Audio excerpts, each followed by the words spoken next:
Yes.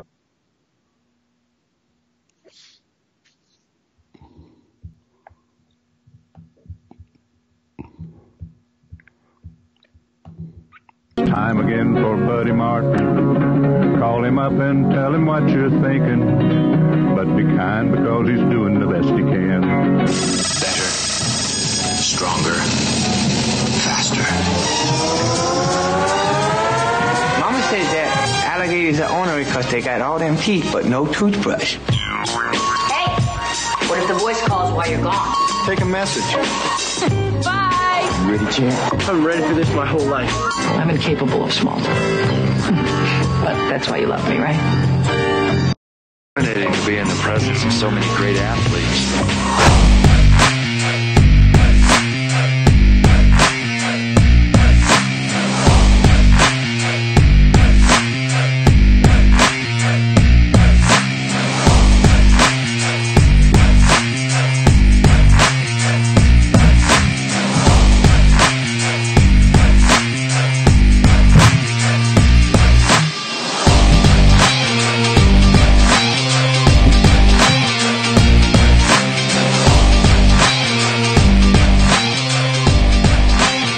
Good morning. Welcome to Martin and Martin in the Morning. Buddy Martin here from Studio 12, all the way across the metropolis of California. Brendan Martin at Studio 15, 3, I don't know. Why are you making fun of my studio? Not making fun of them, just got to give it a name, a number or something. That's not cool. You don't have to be like that, making fun of my studio. Yeah, I like to make fun of it. Today on the program, a special treat for folks, Brendan. We've got James Bates, football player, broadcaster, artiste these days, and doing some terrific work. If everything works with technology, and that's where you're the guru of that, we're going to take you for a little mini tour of his studio in Gainesville. I'm not sure about all that, but yeah. Well, what should I call you? No, you like to dish out these names like the Czar and all these. By the way, dilly-dilly to you this morning. Dilly. Sorry if Buddy's on a little bit of a delay. It looks like you're on a delay. I'll try to fix that here in a second. All right. We'll work on that. So, yeah, dilly to you. You have a good time up there at World of Beer. You guys always. I did. We had a good show. I liked it. Yeah, it was. That was a good session. Brady's always good. He's feisty, He's feisty. He yaps a little bit every now and then. I got to every now and then give him the back of my hand, being the senior member of this team, to keep him in check. So that's my responsibility to do that, and I have to keep him in. Now, coming up in just a minute, Zach Alboverdi. Actually, Zach is Zach's he's an old head for a young guy. He does a great job at SEC Country, and he stays up with recruiting. He covers several sports of the Gainesville Sun, and he's going to Skype in here in about 5 minutes. A subject I want to talk about this morning, and I don't know how well-versed I am to talk about it, but I think it's important that we give kudos to one of the greats of the Southeastern Conference and in all college football.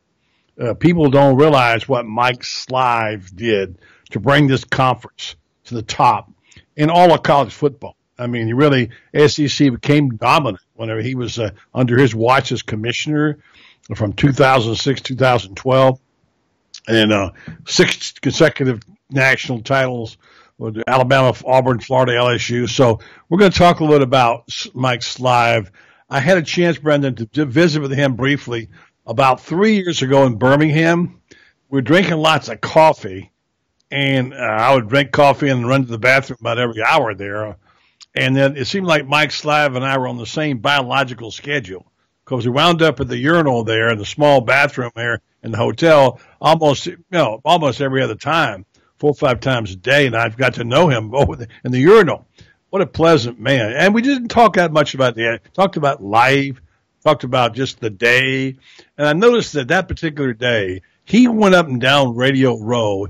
He worked that Radio Row like a maestro. Every time I looked up, he was on a different station. Brendan, we broadcast from there several times.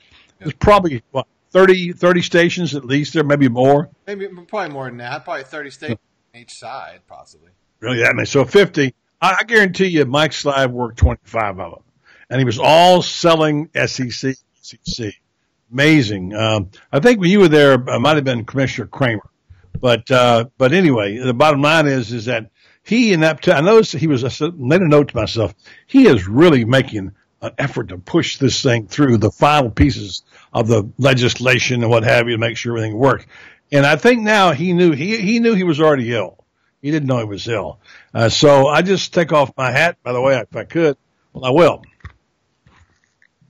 I've done for sure. Take off my hat, Mike Slive, who without Mike Slive to push through what Bernie Kramer, what Kramer started, then the SEC wouldn't be what it is. So congratulations for his work. R.I.P. Mike Slive. He came in 2004 after Auburn went undefeated, but he watched USC and Oklahoma play for the first title game that year. After that, Slive was at the forefront, and they helped launch the SEC network, which, by the way, that wasn't a piece of cake. Now it's 65 million homes, which ESPN called the most successful cable launch in history. And 1 year after that, SEC network had a market value of $4.77 billion. Unbelievable. This is what Mike Slive did, okay? People don't realize, the year before, the SEC distributed $96 million in revenue to 12 teams. The 14 schools shared $455.8 million after his final year. So you talk about a track record. This guy really had amazing things he did. So sorry to hear about his death. Yeah, R.I.P. He said you said he knew he was sick. Well, yeah, he'd already been in the hospital before, and I can't remember, but I think it might have been prostate cancer. I think that he went under treatment, and it didn't stop him coming back. I had a tweet about him last night. Said he traveled around to three SEC teams or 3 SEC games in one day with them in a private plane, and they shared something in their prostate cancer or something. Yeah, so that seems to be automatic, and I just know he was not looking 100%, but it's like the time those little private moments, like when you got on the elevator with Nick Saban that day when you first started. Remember? Yeah. You went up there, just that little 2-minute episode. Those are the snapshots you take away. You remember things like that. Well, the things that what are the intangibles, the things you can't take with you. You can't. I mean, you wish you could show everything in your whole experience when you're going through something like that, and you walk around with, seeing so and so in a urinal or seeing so and so in a human moment, and you realize you're all kind of part of the show, which is always an interesting perspective. Exactly. Well said. I think you're right. And that's funny. The things you remember about a person, all these things that he did, amazing things that he did. And yet what I remember, a conversation at a urinal. Nick Saban in the news again, by the way, today, because Scott Frost called him out for his comments when Saban talked about made up titles. Scott Frost, who's been kind of sort of on the ropes on this UCF claiming it, and now he's coming back and defending his team and telling Saban, I haven't read the whole story yet, but took a shot back at Nick Saban. So interesting enough. We'll talk a little about that today with Zach Valverde as well. So I'm hearing myself here. Okay, so that's what's going on. Otherwise, a good day yesterday. One of the cool things that happened was we had our friends Nat Blaylock show up. Nat was there, and Nat is going to be a volunteer maestro for all the war. We have more wires. We lead the world in wires, I'm telling you. And when you open up those boxes, it takes me 45 minutes. You guys complain way too much about. I don't see you up. Tables, all right, you don't have a lot of. See you up there. Yeah, by the way, because I designed it and I figured it all out. Failed on. I left it. There you go. Yeah, you left it. Yeah. So we're trying to figure it out. I can't work on a good note, however, on a positive 24 hours a day. I'm glad that you have to be a father. So, are you going to stop whining now? Or are you going to be at the bar at 6:00 on a Wednesday afternoon? It's kind of dinner time around here. So, give me a break. Slide me a little bit of slack here. Just saying. Get some coffee or something. I don't know. Anyway, so let's call Zach, and we'll see what he's got to say this morning. catch up with him about what's going on in the world of sports. And he'll have a few thoughts about Mike Slive, I'm certain. You folks are checking in on the Gator Nation Kingdom. Always glad to hear from you. And tomorrow, if things go right, we may have Urban Meyer on the program. So shout out to your buddy Colville. He'll want your hat, I'm sure. I have Zach's Skype. Am I Skyping him? Yeah, you are. Well, that's the idea, right? Yeah, so that's generally the idea. Okay. You can go ahead and fire anytime. I'll do the commercial first. I want to tell folks about Center State Bank while you're doing that, if I may. Center State Bank, you hear me talk about it a lot because I'm over there a good bit. And not just for the banking purposes, which, by the way, is really why I'm doing this commercial, but because they're so involved in the community. Really looking forward to it if all the dates work out. I know we've got Megan Mullen. I couldn't get her name. Megan Mullen as our speaker, the Ocala Quarterback Club, also one of our sponsors, on the 22nd of August. And we're trying to get that second floor room over there at the, it used to be called Gateway Bank, now Center State Bank, because it's a terrific venue in a really beautiful building. And we held it there last year. It was very successful. So they're very accommodating. And they don't charge but just for the cleanup room. At least they didn't. And I'm looking to talk to MJ about that, schedule that. So Center State Bank does many, many things in the community. And most of all, they are centered on community and customer service. Those are not just words. They really mean what they say. I talk about their core values all the time, and they're very adamant about these. They post them on their website. And they're not just about banking, although certainly relationship banking is the key point. They want to give you world-class service, long-term horizon views of your loans and what have you, and they're locally market-driven. In other words, they want to be what you do here affects them completely. They're around the state. They're not just in Ocala, which is where I bank, on Silver Spring Boulevard. There are 82 locations in 30 Florida counties. So check them out. Go to centerstate.com or you can also call them in Ocala at 352-368-800. Center State Bank, centered on community, customer service. All right. Coming up in a moment, hopefully, I think we got him online now. Zach Alpavert. Are you there, Zach? What's going on, guys? Zach, congratulations on your weight control, buddy. Fabulous. What are you down to? About 180? 199. Hopefully, the last few days I haven't got back up in that 200 range, but nonetheless, it's been a good weight. What about Buddy Martin calling you out on your weight? How's that feel, Zach? Calling him out. I'm congratulating. I'm envying him. He's like, yeah, I've been keeping up with your diet. Now's a good time to mention weight. There's nothing wrong talking about weight now. Now you're feeling good. I was posted about it today. What's your fighting weight? What's going to be your fighting weight, Zach? Where are you going to be at? I'm trying to get down to 182. That's my BMI. That's where I'm supposed to be BMI-wise. So hopefully... That BMI is tough calculation, I got to say. My BMI is like, really? I wasn't that heavy. Well, when I was in high school, I was 182. I was actually probably a little bit lighter than that. So I can get there. It's possible. I believe. We'll keep it now that I know we're going to keep a running tab. I'll put a graphic up and we'll see how you've done each week, Zach. There we go. Just don't get Nick Savage on me. That's all I'm asking. Oh my God. Yeah. Well, yeah. That would be the last thing. You'd lose that. You'd be down to fighting weight in about 48 hours. I don't think I'd be able to fight after working out with him.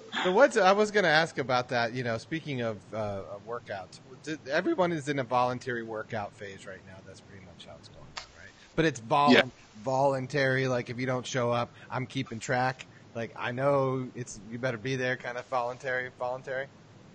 Well, I mean, obviously this past week, guys working out, not everyone was here in Gainesville. So you got guys working out at all different types of facilities. They all have personal trainers back home. So they can't keep track of everything, but definitely who's coming in the weight room the most. I would have to think if they're not tallying it, they at least notice who's putting in the work. And there are definitely guys that put in more work than others. So I mean, come on. In high school, they keep track of if you show up in the summer. So I'm sure everyone's keeping track around there if you're going to show up. At least to know that you're working out somewhere. Especially with the new regime, you want to make some good brownie points. We're going into 2-a-days, so. Absolutely. Buddy, are you there? Are you? Yeah, I was just waiting for you to finish your conversation. It's good. Sorry, excuse me. Well, catching up. No. You wanted to get personal, and then just changed it up a little bit. Sorry, buddy. Go ahead. Okay. Zach, I want to talk to you about a guy that had such an impact on not just the SEC, but as well all of college football. I just read some of the stuff he'd accomplished. The numbers will blow you away if you haven't read the stories about him. The amount of money that the SEC teams are making, their tremendous success on the SEC network, which was his design. And Mike Slab died yesterday at 77. Did a fabulous job for the SEC. And the guy that's, you talk about a Hall of Famer times 10, he was it. Yeah, absolutely, buddy. He was he really, his impact on this conference, on this sport, and just in athletics in general, the way that he showed to manage a league, to manage people, to manage players, that takes a special skill. It takes a special person. I never had the opportunity to meet or engage with Mike, but I know a lot of people that did and really considered him not just somebody that they admired and respected, but also a dear friend.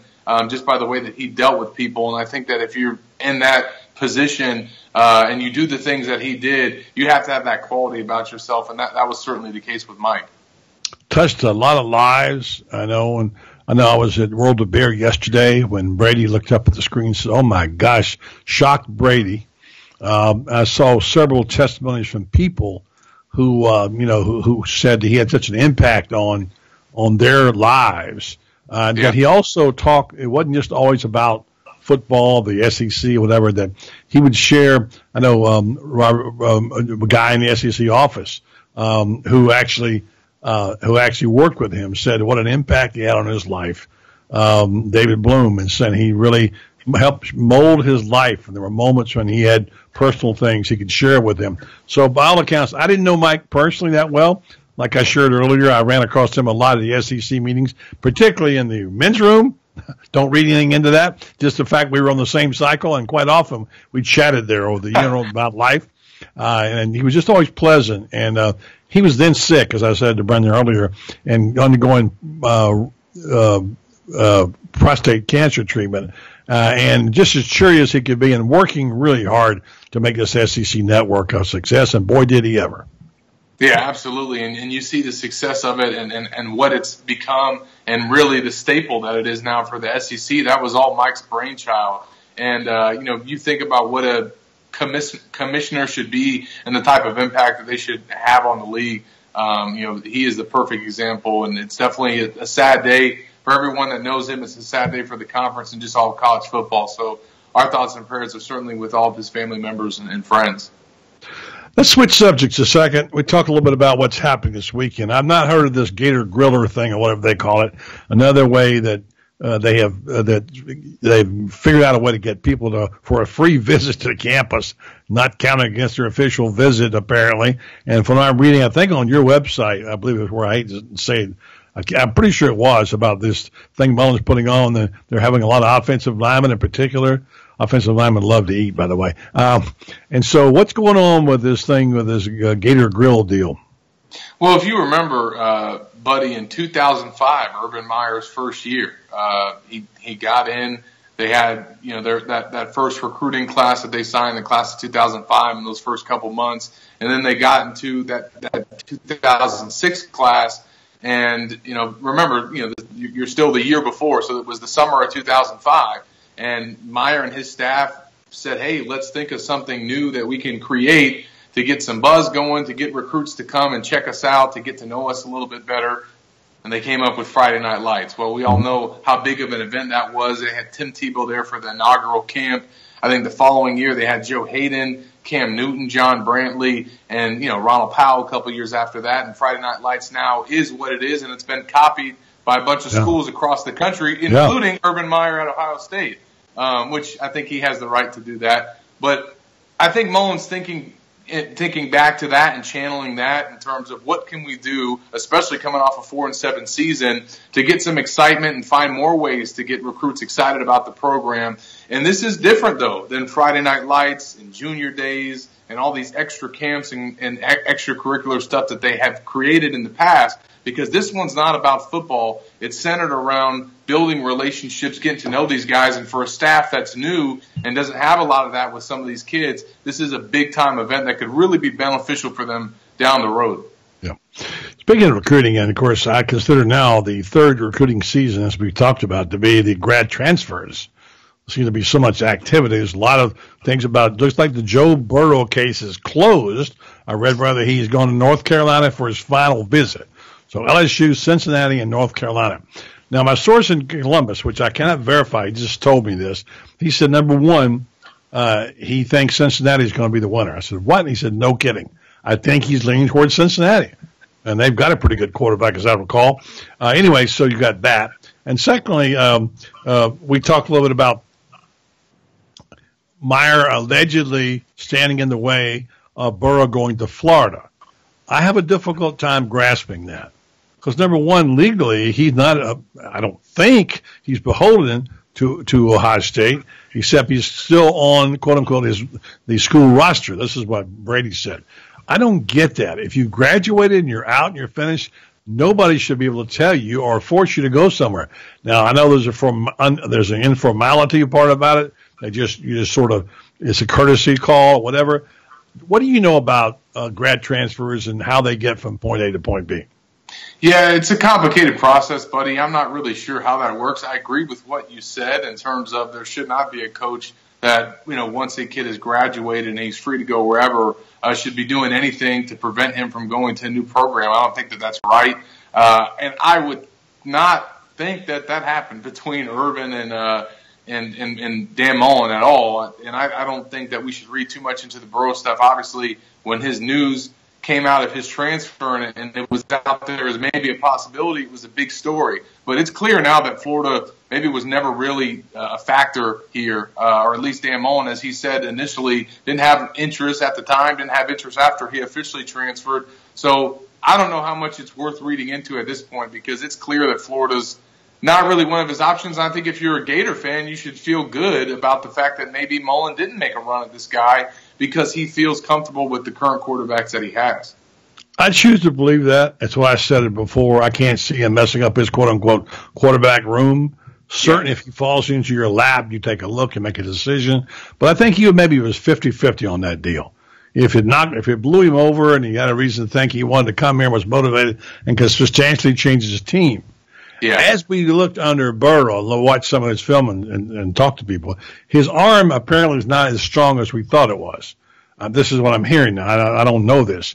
I don't know the factors, but I think it was a very wise decision by Mullen, if in fact he made it. Because you got to say at some point, Zach, how much is enough? The other guys' players are always better than yours.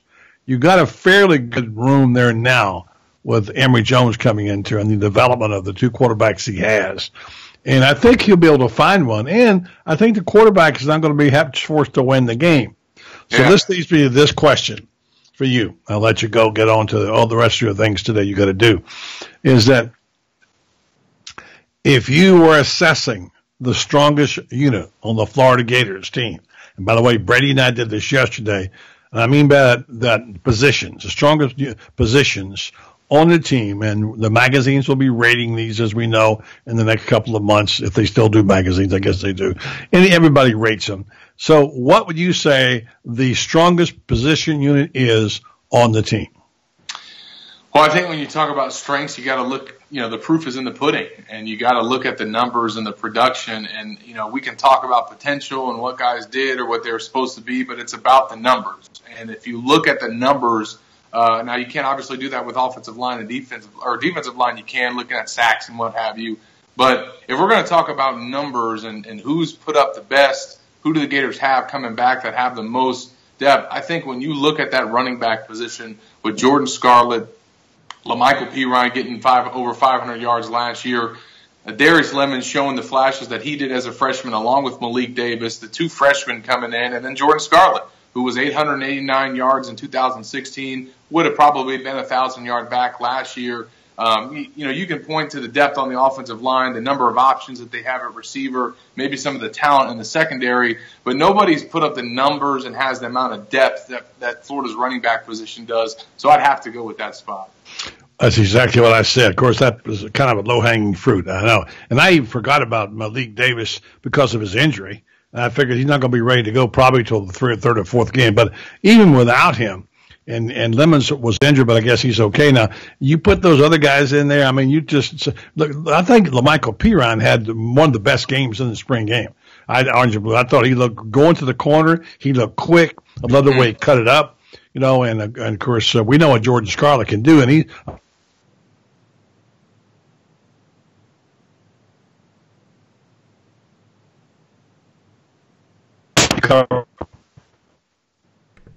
Buddy, why don't you repeat your last comment? I think you broke up there on us. Go ahead and say that again. I don't think I have. I think I've lost. No, you're here. We're here. Zach's here. Are you there, yeah. Zach? Yes, yeah. I'm here. We're all here. You're just breaking up on us. Oh, I'm breaking up. Okay. Yeah. Sorry about that. I said, what's your assignment this weekend? What are you covering? I'll be at a spring game on Friday, buddy. I'm not sure where yet, still deciding, but I'll go somewhere. I want to have a radio show because I got to get out there and check out somebody. And then Saturday, I'll be at the grill out, hanging out, and hopefully I can get a free plate of food. Well, I should mention you have the tailgate show at 4 o'clock at WRUF, right? Yes, yeah, that'll be today. But like I said, I won't have one tomorrow because Jeff will be in Starkville, and I'll be on the road. Well, we always love having you on, buddy. Appreciate it. You have keep up with that good weight gaining, and maybe you can write me a little note about how to do that. Okay. Awesome. Thanks for having me, guys. I'll see you Zach guys again. Albavardi, thank you from SEC Country. Always good to have Zach on. So, Mr. Martin, do you want to do your commercial breaks down, come back and see if we can get James Bates, or what do you want to do? Yeah, I think we can do that. I'm a little concerned about your Skype connection there, sir. So, we will play with these breaks, and hopefully you'll get a little bit better. You were breaking up on us. All right. Okay. Let's hear from Daniel Hightower. We'll be back in just a moment here on the Buddy Martin Show, or Martin and Martin in the morning, whatever you. There you go.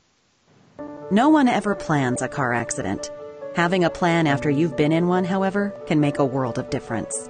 Daniel L. Hightower has been fighting for accident victim justice in Ocala and statewide since 1976. After meeting with Dan and his team, you'll know your case matters, that you matter, and that Dan will fight hard to get you just results. If you've been severely injured through no fault of your own by a careless or reckless driver, you need Daniel L. Hightower. Okay. Well, with us, it's a family-owned business. Majority of the employees are family. You know, no drugs, no alcohol. We do a lot of big, high contracts. We do a lot of governmented contracts. We do Sikorsky aircraft and E-1 we've done for many years, and we carry, big general liability insurance policies. Knock on wood, since 1958, we've never had one claim, so there's not too many companies that can stand by that. Safety is very important to AAA Tree Service. Not only for our own employees, but for our customers as well. We take pride in going to their places. We treat it like it's our home, and we leave it the way as it would be if it would be our home. And we even go above and beyond. We do more than just trees. I mean, we trim hedges, we pressure wash, you name it. We get into doing anything that a customer needs. Call us at 873-3440, or on the website AAATreeService.com, or also on CenturyLink.com as well. All right, we're back, buddy. Okay. You're back, too. You see how he did that? He Skyped you back in the break. Saw that. That's good. Let's see if that's any better for the show. So. Technology-wise, sometimes things go awry a little bit, as we know, but we're back, and glad to see the Gator Nation Kingdom is still with us this morning. And we will be hopefully hooking up here with James Bates. Bates is one of the most interesting former players, our people, for that matter, I know, in sports. He's just fun to hang out with because he's got a great spirit, number one. And secondly, he's also very communicative.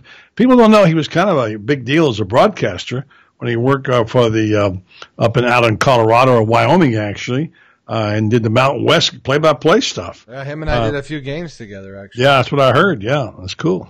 And then I try him now here. Good. All right. So I'm looking forward to having him on and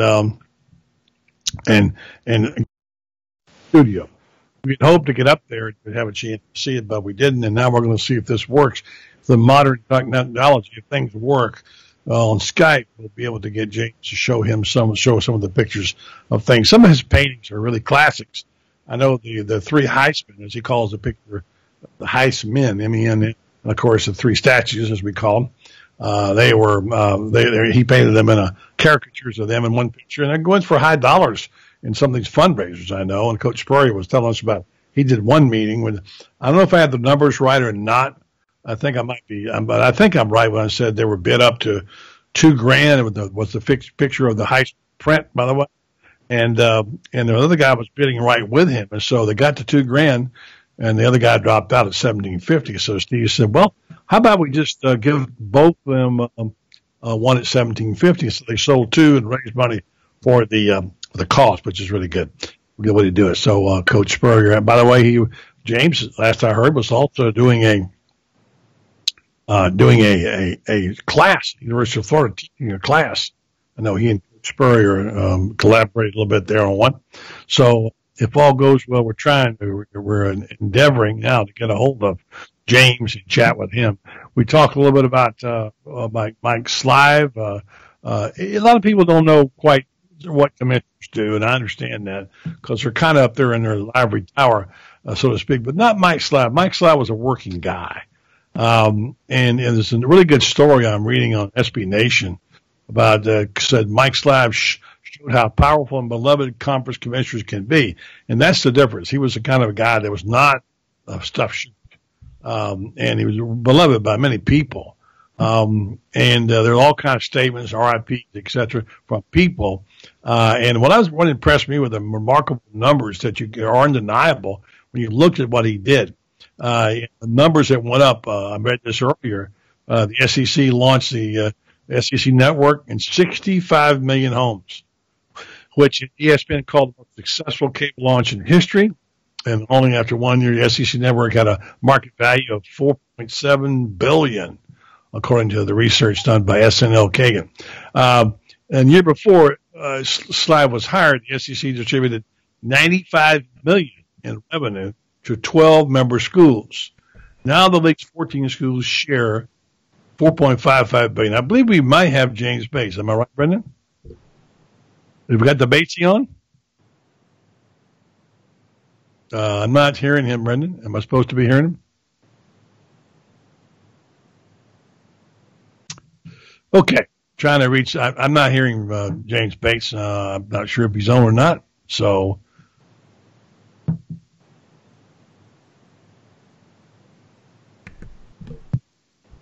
Nope. Yeah, I said we'll try to get him on again. I thought I had him there for a second, but I don't. Hold on. All right. James Bates. It's often complicated when you're trying to reach a third party on Skype, and Brendan doing an excellent job over there. Anyway, as I was chatting about what a wonderful job, what a great testimony, and what a great legacy. All right, we're calling him now, so let's see if he answers. Sometimes they answer and they might get confused. I would say so. Yeah. And talking, and then they're like, "What are these guys talking about?" Yeah, there you go. Like we got like an old party line days. The phone, they're like, "What's that so weird? Like, is James Bates on right now? I don't even know." Yeah, don't know either. Well, do you have this other number? We might have to call him on the phone. Are you there, Batesy? No, not him. All right, I'm gonna call him on the phone and see if I can get him. All right, I got his pictures already, so we can look at him while you're talking. Okay. Let's see if I can do that. Oh, I hear something. Is that you, James? Gymnastics. Oh, swimming, diving. I hear him. Golf, men's outdoor track and field. No. Is that something in your ear? I don't hear. I hear that. It's called Courts of Craziness, is what I hear. I think that's Mike Slive. Oh, playing in the background. Yeah, I think that's what that is. So, yeah, I thought it was Bates for a minute too. So, apologize. Oh yeah. Let me call Batesy and see if we can get him on here and get this thing straightened out and see what's going on. You can go ahead and throw some of those pictures up there, huh? Yeah, we're here. Hey, James Bates. I can play this piece for you. Hang on a second, Brendan. I've got him on my phone, but we're not able to Skype you in, James. And is it something on my end, or? Don't know. We're Skyping. I got you on the phone right now. Though. We got Skype address that he gave me, so I wasn't sure. Skype address that we gave you was this one where you're base 8. So don't know if that's the right one or not. If it's different. But I'll tell you what we can do. we have your pictures here, Otto, and we can talk like this, and you can catch us up as to what's going on. First of all, thanks for being on the show today. Appreciate that. Took a couple of days to get that schedule worked out. How you feeling? I'm better. I'm not even going to knock on wood because I got to stay better, man. It sounds like man, there's, shoulder, ankle, you can kind of work your way around that, but when your back is out, I know about that. And so it's been a little bit of a bummer because it's always been something that I've expected to happen about 2 or 3 times a year, but it started to happen a little bit more, so I gotta take care of it. Well, James, I know you must think about all those hard hits you put on those SEC linebackers sometimes, and consider it a blessing you didn't play in the NFL where you get really banged up. So, but aside from that, it's good to have you on. We love your work, obviously, here. We're big fans. Brendan has some video he's going to show here a little bit later on. Brendan, do you have any of the photographs we can put up there and take a look at? He's going to show on the screen some of the photos, some of the work that you've done. Coach Spurrier told me the story about how you guys sold 2 Heisman, and you had an auction, I guess, for charity. And I think he said, I don't know the price, but maybe was it $1,800 or how much was it? Something like that. And buddy, so it was the 3 Heisman Trophy winners, right, the Heisman, the Heisman. I made it plural, and so, and they wanted the people who won it. They wanted him to sign it, and so he was giving me a hard time. He's like, "Shoot, I would, but I don't know which one's me, Batesy. I can't even tell which one's me." Like, oh man, he never stopped. Oh my gosh. Well, that really. He said that 2 guys wanted it, and turns out that that 2 guys paid whatever it was. His bidding was it like, I want to say $1,700, $1,800, and then and then one guy went to 2, and the other guy dropped out, and Steve said, "How about we give them both one for $1,800, whatever it was?" And so you wound up selling 2, which is great. Well, it was for a good cause. It was for the FCA of North Central Florida, and Coach and I have actually teamed up with that the last 2 years. So they asked me to host it, and then he's the keynote speaker. And as you can imagine, and you know what? 2 years ago, it was really, you go around and you do the drill, all the Gator clubs, and you hang out, you tell stories. And of course, I always, whether I want to or not, I always have to tell all my head ball coach stories, or a few of my favorites anyway. And so I had never spoken anywhere like that where he was there as well. And so I was like, man, I'm gonna have to pick and choose. I gotta be nice and make sure that, because even when we had last summer in Daytona, everybody got out there, they would all get up and tell a head ball coach story, because everybody's got one, especially those that played for him. And everybody would get up there and say something, and then he would get up on the microphone and say, no, that's not how it went. That's not how it went. I never said that. He's amazing. And then Danny got on there, because the one thing that he didn't want is everybody kept saying his line of, well, it's not their fault. It's our fault for putting them in there. Yeah. And he said, no, I never said that. I don't know who started that, but somebody said I said that, and I never said that. And then Danny got up there and said, no, I can stand up here and honestly say that, Coach, you said that many times. Oh, well, you can imagine what it's like writing this book. With 2 years of going over notes, and I went through a lot of that. At one point in time, I had to go get the tape and play it for me. Didn't believe he said it. Well, the thing is, though, and you'll know exactly what I'm talking about. They're all so perfect, and they're all so funny, and you tell them so many times that you have to check yourself. And I'll be around like Doug Johnson, and we'll start storytelling, and I'll have to verify. I'll say, this really did go down like this, because I've been telling it for a while now. And they're like, oh yeah. And so it's all too good to be true almost. Yeah, exactly. Yeah, well, I mean, and here's the other thing I wanted to say, and had him on earlier this week. We talked about these amazing, and you've had kids come to the swimming programs and stuff, with amazing SEC championships. They won 4 of them, as you pointed out, in 30 hours. Of course, getting into the winning culture, he likes to talk about that. Immediately, he talked about, well, I think we're the only ones that won 4 straight SECs except Alabama. He had that nailed down. He was right. Alabama won 5 under Bear Bryant in a row. Not even Saban's got 4, and he's right. Saban doesn't have 4 in a row. So that led to the 93 team. As you probably know, the 93 team will be honored this year in Kentucky game. This is the start of an SEC champion 4 straight years. So he's got 4 straight years of games to celebrate those seasons. And he does love to celebrate, doesn't he? Oh, he does. And you know what? Good for him. It's good to see. That's why I think a lot of people that have been around him these past couple of years, it's really been nice because he just, you know, it's not that he really cared what people thought or, you know, worried about what came out of his mouth too much when he was coaching, but it's just like, you know, now he can really truly enjoy, and it's just been so much fun having him in there as the ambassador. And what's the word? Will he remain in that role when he goes and coaches, or have you heard anything there? Has he talked about that? Let me see. Brendan's waving to me about a Spurrier video he wants to play. Brendan, hey, it's a video from Werfel and Spurrier talking stories. It's from it's his website. You got to tell James. He won't hear me say that. You won't hear this, James. Let me just play this. Let's listen for a second. All right. Okay. Stand by.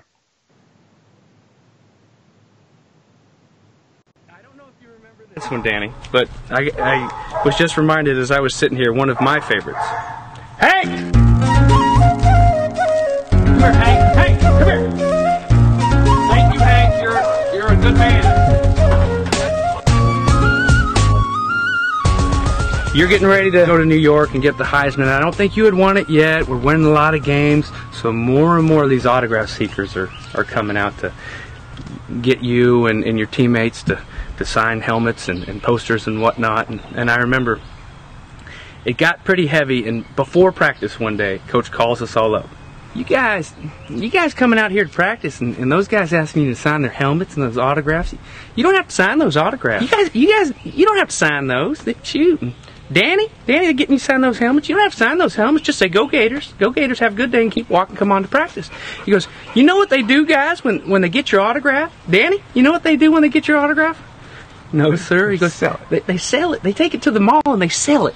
And then he paused for a second. He goes, you know what they do with the money they get when they sell it? They buy drugs. They buy drugs. They buy drugs. And we're all like, huh? And then he stops. He goes, oh, shoot. Maybe they don't, but they could. You don't want to support that, Dan. They buy drugs. They buy drugs. Okay. You're talking about selling autographs. And what they do, tell them, Danny, you know what they do with your autographs? They sell those. They buy drugs. You couldn't hear that. Drugs. Yeah. Well, put the context on that. You couldn't hear. We heard it. Our listeners heard it. What was that? What was happening there? Oh, it was just it was towards the end of that 96 season, and well, I guess we were probably getting ready for the bowl game back in Gainesville, and Danny had already gone and gotten the Heisman, or was getting ready to, but towards the end of the year, and more people were hanging out as we'd make the trip from the locker room over to the practice field and getting autographs, footballs and whatnot, helmets. And he called us all around before practice, and he rarely did he ever call us up and speak to us before practice. I can only think of maybe one other time before practice, and that was he had Paige Beck talk to the team. Paige Beck was out at practice. Paige Beck was out at practice, and he goes, Paige Beck's here. Paige, come talk to the team. And the poor girl, I don't know that, obviously she hadn't planned it. She's all right. Now we're really proud of you guys. But so on this time, he said, he goes, you guys, all these people out there asking for your autograph. Danny, you don't have to sign that autograph. Just say, go Gators, and come on out to practice. You don't have to if you don't want to. It's like, you know what they do, Danny, when they get your autograph, they take it to the mall and they sell it. And, I mean, everyone's like, where is this going? Where is this going? And then you guys heard it. I won't repeat it again, but he's like, they buy drugs. Yeah. Oh, hell, maybe they don't, but they could. And I mean, and see, and that's a perfect example of a story. It's like, there's a lot of stuff from my college years that I don't remember. Yeah. The important stuff, I know. It's funny. I don't remember. Yeah. But fortunately, there's something the way I'm wired where almost every time he would say something, I would remember it. And, oh gosh, I'm just glad that I appreciated it, at that age, because there's a lot of stuff at that age that kids don't appreciate. Yeah. He told me one time when you were playing, you might have been the most popular Gator up there. And that includes Danny. So the point is that we all love Steve, don't get me wrong, but he's such an easy target. He puts himself out there that you kind of got it. And everybody, he hates it when you imitate him. He hates it. Says you and Judd don't do it very good. Don't do it very, anyway, you remember when we worked together briefly, we had a guy who called not necessarily the head ball coach. He nailed it. He absolutely nailed it with an unbelievable job. But anyway, Coach Spurrier, I want to mention just a serious note. I don't want to get to you because I want to ask you some things about what's going on. No, that's fine. We can talk about the head ball coach. Well, I want to talk about your tin can and your paintings and all what have you. And I'm disappointed we didn't get the full tour. We have to come up there and get the full tour when everything's working properly. And one thing I've mentioned to him the other day, I said, and I think you'll agree, people talk about Spurrier throwing the ball around the yard and having fun. It makes it sound like you just a bunch of Cavalier guys go out there, pick up a ball and start throwing it. But the amazing amount of work put in by the footwork on the quarterbacks, the receivers running the exact right route, having landmarks exactly right. And I know a couple coaches told me, Spurrier, they learned landmarks from Spurrier, because that was his big thing with the receivers. Precision. For a guy who makes it sound like it's just a bunch of backyard guys, brawlers, there's a lot of precision involved in what he did on the offense. And I think sometimes we forget about that. Would you agree with that? Oh, absolutely. And I think where it stands out the most is the way Danny used to throw that fade route. It was almost unfair. It's like, how are you supposed to cover this when it's thrown so perfectly, and the route, I mean, it's dropped right in there. You watch, pick a game, pick a weekend, college football or professional football, maybe a little bit more so in the pros. You see a ball that's thrown, and you're like, I mean, what's that defensive back supposed to do? There's just no way.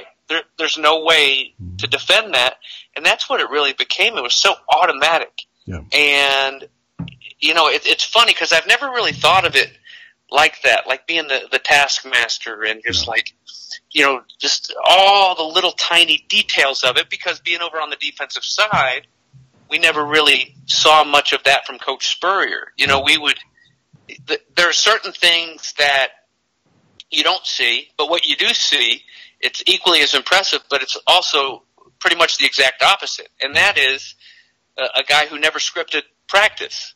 And so when we'd get together, he'd just yell over at the scout team defense, show me cover 2 over there. And whereas that's where so many of the hours for a lot of these coaches and their staffs, quality control, the GAs, just the hours and hours and hours going into scripting practice. Yeah. You've got to, draw up a defense for the scout team. Right. You've got to, where everybody goes and all, and they wouldn't really even do that. And so that, when you say that to people kind of in that coaching business, I feel like I understand what it means, but like you say that to my dad, who coached forever, and it blows him away. Him away. Yeah. He never scripted practice. People don't know he's a former NFL head coach, defensive coordinator. How many years in the NFL? Like 16, I think, and I think like about 12 or 13 he was a defensive coordinator. Yeah, well-known coach and son of a coach. Let me ask you a little bit. I want to get your final thoughts. I want to get your Dan Mullen thoughts, but let me ask you about your artist. You got this new Airstream, which I called you a couple of times. You were busy refurbishing. You couldn't talk, and now I see you're out on the roadside, and I couldn't help but think of Dan Jenkins when I saw you on the roadside. Said why he hates Arkansas so bad. He said, them SOBs sell jams and jellies on the side of the road. I saw you out there with your hillbilly hat on. And I wish we had a visual of it, and I got to get one of those hillbilly hats. Now, how do I get one? Yeah, well, the Ben Hillbilly. It's Ben Hillbilly, yeah. Ben Hillbilly, yeah. I can get you one. When you come up and you put your money where your mouth is, you come up and take a tour of my studio. I will. I'll come up there. Then yeah. I'll give you one. Well, I want to buy one, and we may have people online who want to buy. We'll get some information about that, how to do that. So we'll put it on our merchandise list with our merchandise director, which, by the way, we don't have. But we'll put it on the line. Let's talk about your art, James. And you told me one time that you don't like leaving the studio. And I get that. As a writer, you like to be in a place where you can create. You find yourself doing a lot of things there. You're like the madman Picasso or something there, you know? What's going on there with all your artwork? And talk about your inspiration for doing these paintings. All right. Well, thank you, first of all. Wow. I'm not really sure where to start. I guess where it all started, to quote Julie Andrews, very good place to start. When you read, you begin with ABC. Okay, and so Eric Kresser majored in art, and he was my roommate, Warfel's backup, for those who don't remember Kresser, and I always drew, and I probably should have taken art classes in college because I did a lot of my own art. I just sit in class and doodle and draw when I should have been paying attention again. And if somebody would get in trouble, with, I don't know, the campus police or something, I would always do a big sketch on the whiteboard, the dry erase board in the locker room and get on them a little bit. It's what you're supposed to do with your buddies, right? And so, after graduation, I had a picture of a place where Tina and I got engaged up on the river in Tennessee, up just around Gatlinburg. And I wanted Kresser. I asked him if he would do a painting of it, and he said he would. And Christmas was getting closer and closer, and finally he's like, "Dude, I'm busy, man." He goes, "Why don't I teach you how to build a canvas, and you can just come over to my house and use my paints, and you can paint." And so I just fell in love with it then, and I knew it wouldn't be my last painting. And around the same time, I was working on a film down in Miami, and I went into a few galleries down there, and just these big, beautiful art pieces, and I just wanted them. I just wanted art like that in my house, but I just couldn't afford them. And so I'm like, well, I gotta figure out a way how to create, how to just kind of, I gotta paint. I need these big pieces of art in my house. And so I just started painting and painting. I probably had about 10 paintings or so in it before somebody suggested that I should show them, and I had a little show at Dragonfly in downtown Gainesville, and a couple people actually bought my paintings, and that was pretty cool. But it's still kind of it's tough because I always collected folk art, and I really love folk art, and I love text, and I love stories in these pieces, and I love to, like we've been on the call here and telling all the head ball coach stories. I love to story tell, and so I'm like, well, maybe I'll start incorporating some of these stories and some of my favorite things, the lighter side, if you will, not just about Coach Spurrier, but I've got some Saban pieces, and Jim Harbaugh in his footy pajamas because of his sleepover at the recruit's house, and Nick Saban with his little Debbies, and on and on and on. And so, just all these goofy ideas that have always been floating around in my head. It's just, well, and it's a great story. Got somewhere to put them. I love that. I love that story. And you've had so many different careers. People don't know that you did a play-by-play, and I would never figured you'd do play-by-play. I figured you'd be an analyst, if anything. For the Mountain West, for how many years? Yeah. For 5 years out there for the Mountain West Conference. Travel back and forth? Oh, gosh, yeah. And let's see, and then for like Conference USA and the CBS Sports Network. Yeah. And truthfully, though, the whole storytelling, the whole human interest side of football is kind of what drove me to that other chair, the play-by-play chair from the analyst chair, because as I would prepare for all these games as an analyst, I'd have all these awesome stories that I wanted to tell. Couldn't get them in. And you couldn't, because you're not really steering the ship so much when you're in the analyst chair. Yeah. And so I got a little break in doing some high school football games, and and it gives you a chance, hey, to talk to the truck. Hey, when we come back from break, give me a shot of this guy's parents. I want to tell the story. And you got to pick and choose when you can get something like that in as an analyst, because it's just how and why and dissecting the X's and O's a little bit more. Speaking of getting it in, we're getting close to the end. The producer's looking at me like, what are you doing here? I don't know if Brendan has anything else he wants to put up there. Brendan, do you want to try to play? You're good. Okay, we had the videos and stuff. We couldn't make the Skype connection. We'll do a redo on this, and I'll get up there and get some video of your studio. I'll bring a brown bag lunch, and love to have some time with you, James. And by the way, where is the program at Florida? How do you feel about the future now that Dan Mullen is there, and what's your feeling about this team?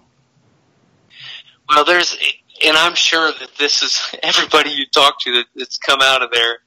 They talk about the energy, but I'm going to do the same. I just, being around them up at the spring ball, there's just a pep in everybody's step, and it starts with the head man. He's fired up to be here. He's got such great energy, and you can't help but feel that. You can't help but want to perform as a player, and you can't help but want to support it as a former player and as a fan.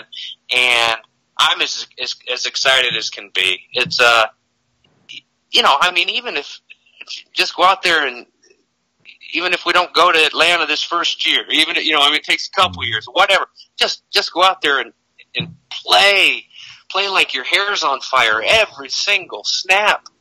So many of these kids, and I'm not just saying our kids, just they just feel like you're kind of you get in that bubble. I think that the whole bubble of what used to be, you're at college, you go to class, you go watch film, you go to practice, you go to sleep, you do it again, then you go play. That you get in this bubble, and you kind of you take it for granted, and that's what you're supposed to do. It feels like it starts maybe even a little bit earlier now, because everybody is big time before they're big time, and but it's nice to kind of just step back and see some rawness and some just true emotion. Yeah. Just kind of oozes off the head coach, and I think it's contagious, and I think that's where it all starts. I mean, if you don't absolutely love what you're doing, everybody wants to go play in the NFL, and that's a great goal. This is what it's about, though, right here in college, I think. And can I get you someday to go come out to see us at the World of Beer one afternoon with Brady and I, and be on with us? We'd love to have you come out there sometimes and sit with us, even though you don't like to leave the studio. I'd love to have you out there sometime. And I hate beer. No way. Heck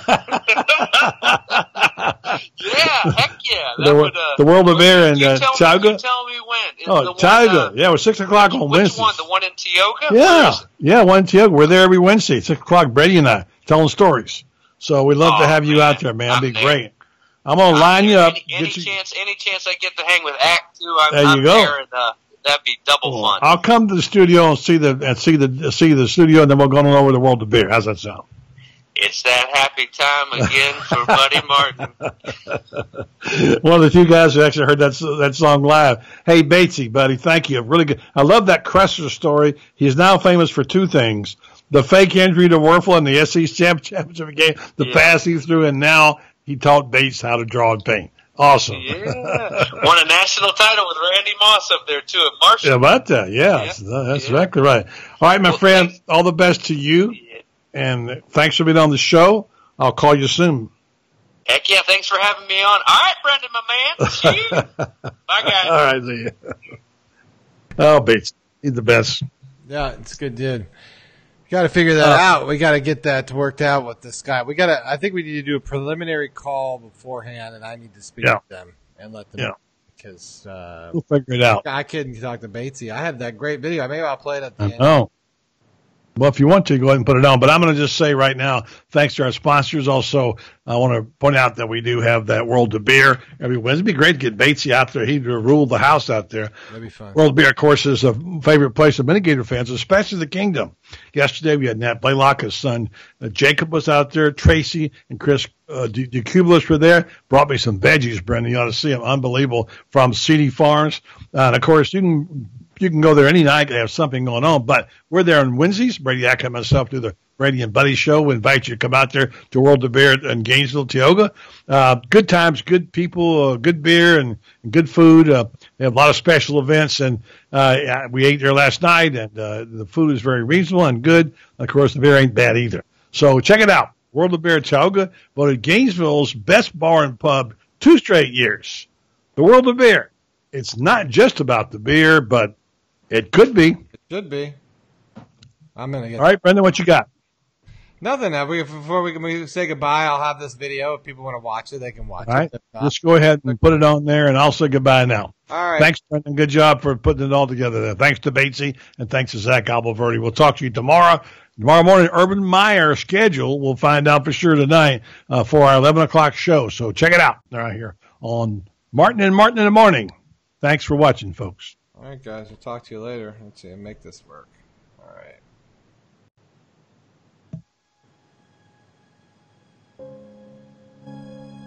Guess it's been quite some time since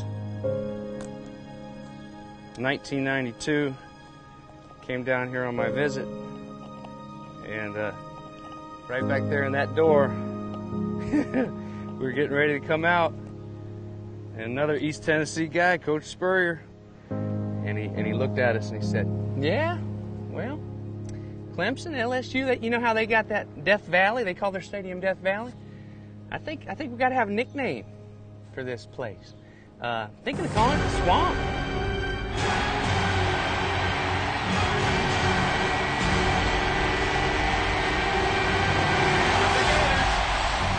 My dream was always to play big-time college football. Being around the ball, having passion, loving the game. A guy that was very well coached, high football IQ, coming from a father that was as accomplished as a coach as Coach Bates was. I'm talking a fierce guy. You take the flip side of it, you got a jokester.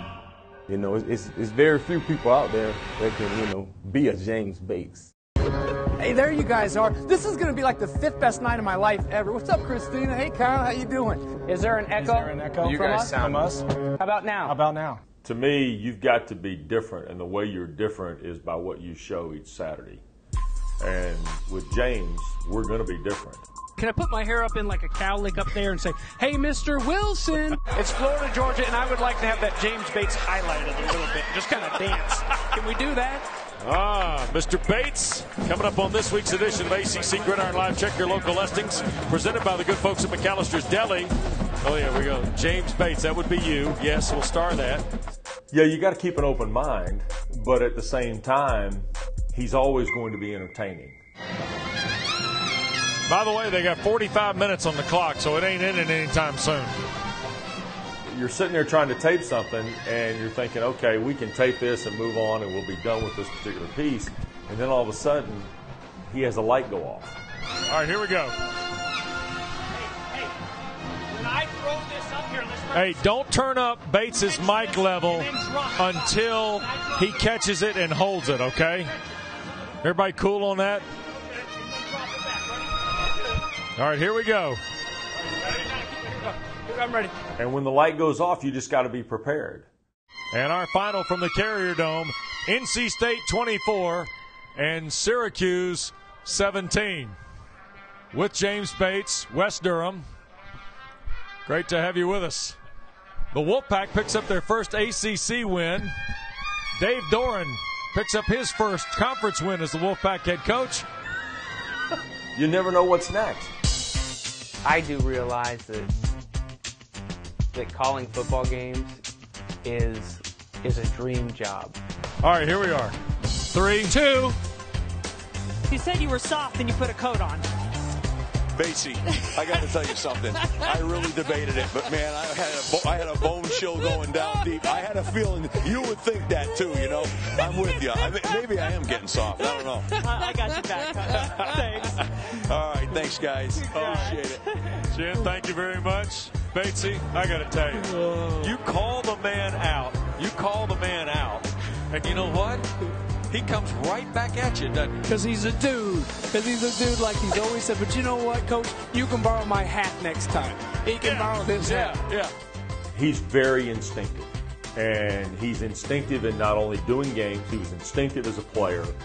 He's instinctive as a guy with a creative drive to do things, whether it's painting, whether it's documentaries, whether it's working out,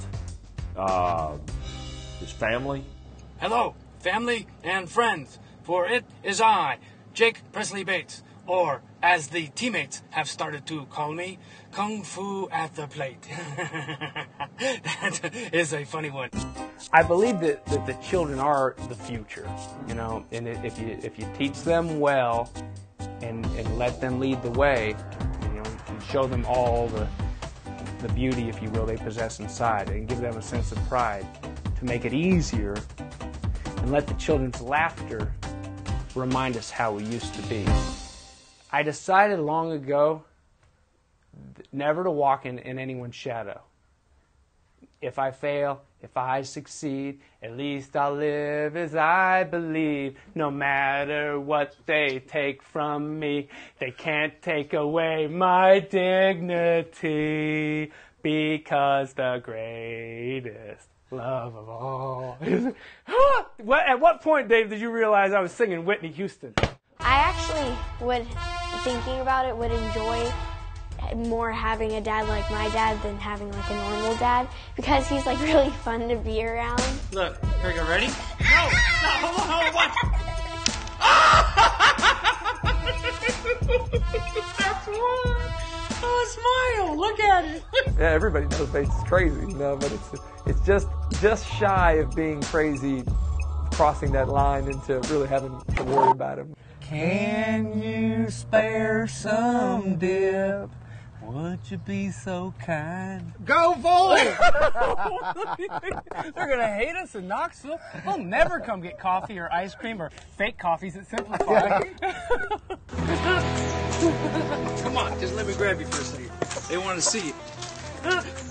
This is the first rooster we've had that we haven't named after a Will Ferrell character. We've had a Ron Burgundy and a Chaz Michael Michaels, but this is El Guapo.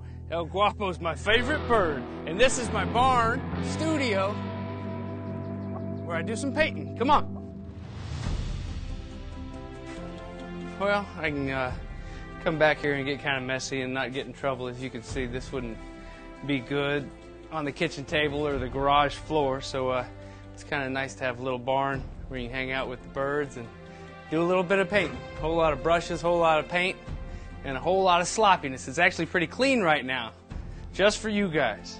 Give them a nice big fix your comb, man. You're on TV for the first time ever. When I met James and saw his work, I was really dazzled by it. The humor is absolutely priceless. It's very spot on, and it helps people access the artwork also because they can see his message. He tells a lot about the people, not only with the way they look, but with the things that he says about them that paints more of a depth in the picture. You get the respect of people like Phyllis Delaney at the Harn, that, hey, we'd like one of your pieces in the president's house. You know, and that's, you know, from an artist perspective, that's pretty cool. Guys, settle down. We're doing an interview in here. El Guapo. And so, hey!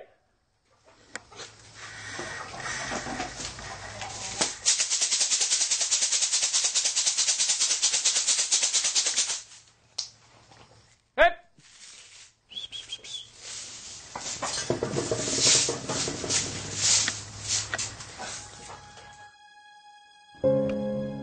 on top of loving Gainesville, and we've raised our kids here. We love it here. You know, this swamp ended up being so much more than just a place to go play big-time college football.